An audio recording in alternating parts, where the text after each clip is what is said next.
আসসালামু আলাইকুম রহমতুল্লাহ বারাকাতু। তৌফিক আলাই আছি আপনাদের সঙ্গে। আশা করি আপনারা প্রত্যেকেই ভালো আছেন। আপনারা প্রত্যেকেই অবগত আছেন, বর্তমানে কিন্তু বাংলাদেশে ম্যান পাওয়ারের একটু প্রবলেম হচ্ছে। অনেকেই প্রশ্ন করে যে ভাই, ম্যান পাওয়ার কি বন্ধ হয়ে গেছে? আসলে ম্যান পাওয়ার বন্ধ হয়নি, কিছু সিস্টেমের কারণে কিন্তু ম্যান পাওয়ার হতে প্রবলেম হচ্ছে।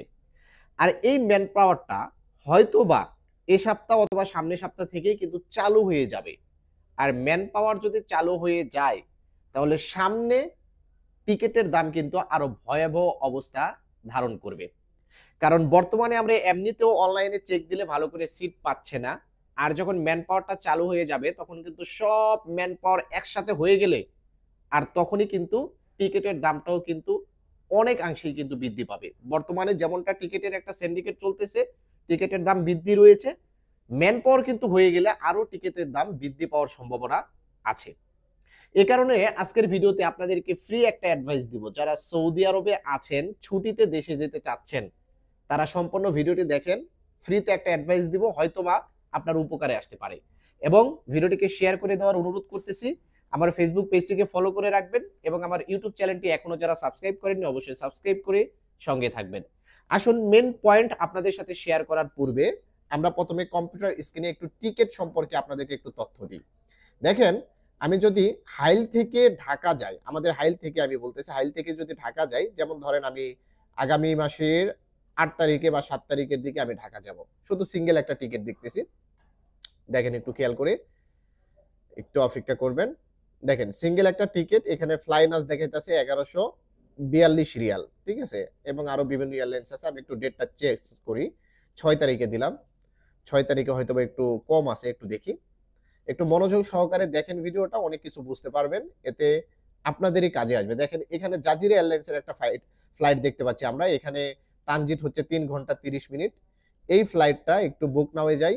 দেখেন এই ফ্লাইটটার রেট কত আসতেছে, একটু খেয়াল করে দেখেন। এই ফ্লাইটটা রেট আসতেছে 569 রিয়াল, অর্থাৎ হয়তোবা খানা টানা অ্যাড করলে এটা 600 রিয়ালের মতো আসবে। অর্থাৎ 600 রিয়াল দিয়ে আপনি যেতে পারতেছেন।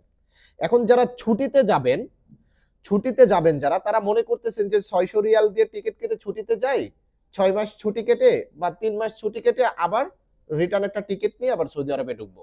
এরা কিন্তু ভুল করবেন ভাই। কারণ বর্তমানে 3 মাস পরেও যদি আপনি টিকিট কাটেন, এখনকার টিকিট যদি 3 মাস পরেও কেটে থাকেন, এরপরও কিন্তু 2829 রিয়ালের নিচে কোনো টিকিট নাই। আর ম্যান পাওয়ারটা যদি চালু হয়ে যায়, তাহলে কিন্তু টিকিটের দাম আরো ভয়াবহ অবস্থা কিন্তু ধারণ করবে। তাই আপনাদেরকে আরেকটা জিনিস দেখাচ্ছি। দেখেন, আমি যদি হাইল থেকে ঢাকা, আমি যদি রাউন্ড টিপে টিকিট নিই, যেমন ধরেন আমি আগামী মাসের 6 তারিখে যাব, 1 মাস 2 মাস 3 মাস আমি ছুটি কাটিয়ে 30 তারিখে চলে আসবো। এখন দেখেন এই টিকিটটা, যাওয়া আসার টিকিটটা দেখেন, 3 মাসের যাওয়া আসার টিকিটটা দেখেন।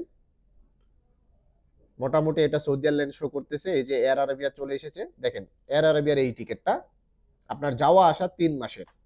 ওকে, এইটা দেখেন কত আসতেছে, 1786 রিয়াল। অর্থাৎ হয়তোবা সর্বোচ্চ 1800 থেকে 1850 রিয়াল দিয়ে আপনি যাওয়া আসার টিকিট পাচ্ছেন। কিন্তু আপনি যদি এই মুহূর্তে আপনি মনে করেন যে আপনি সিঙ্গেল টিকিট কেটে দেশে যাবেন, 3 মাস পরে রিটার্ন টিকিট বাংলাদেশ থেকে কেটে আসবেন, তাহলে কিন্তু আপনার আসার টিকিটে এমন আছে 3000 রিয়াল খরচ করে আপনাকে কাটা লাগতে পারে।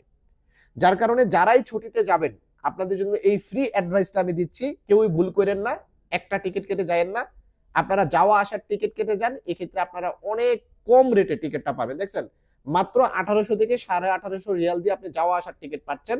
আর বাংলাদেশ থেকে যারা আসতেছে, তাদের আসার টিকিটই এখন বর্তমানে 3829 রিয়াল কিন্তু খরচ পড়ে যাচ্ছে। তাই অবশ্যই আপনাদেরকে অনুরোধ করতেছি, যারাই ছুটিতে যাবেন অবশ্যই রিটার্ন টিকিট নিয়ে তারপর যাবেন। ভিডিওটিকে শেয়ার করে দিবেন, কারণ আপনার একটা শেয়ারের বিনিময়ে অনেক প্রবাসী ভাই কিন্তু এই প্রবলেমের হাত থেকে কিন্তু বেঁচে যেতে পারে। তাই অবশ্যই দয়া করে ভিডিওটিকে শেয়ার করে দিবেন। ভালো থাকবেন, সুস্থ থাকবেন। আসসালামু আলাইকুম।